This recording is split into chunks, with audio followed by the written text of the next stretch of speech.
So ఏదైనా business expand చేయాలి అనుకుంటే కంపల్సరీ చాలా మంది ఏంటంటే ఈజీ అండ్ ఎక్స్పాండింగ్ అంటే ఫ్రాంచైజ్ చూస్తుంటారు. ఇంకా ఏంటి నో ఫర్ ఫ్రాంచైజ్? మీరు మీకు అదే చెప్పాను కదండి, మేము ఫ్రాంచైజ్ చేసి ఇటు వచ్చాం.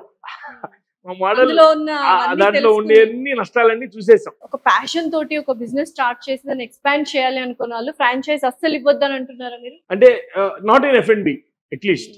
వేరే కేటగిరీస్ అయితే మీకు ఇబ్బందులు ఉండకపోవచ్చు. Only marketing segment, inventory control, ఈ సెగ్మెంట్ల వరకు కంట్రోల్ చేస్తే సరిపోతుంది మీకు.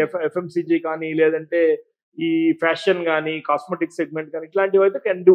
ఎందుకంటే మీకు ఇప్పుడు ఆ బయట ఎక్కడికో రీచ్ అవ్వాలి, యూ కెనాట్ స్కేల్. ఇప్పుడు మీకు నేను ఇక్కడ కూర్చొని గోర్గాన్ లో బిజినెస్ ఎలా రన్ అవుతుంది, నా స్టోర్ ఎలా రన్ చేయాలి, కష్టం, చాలా కష్టం.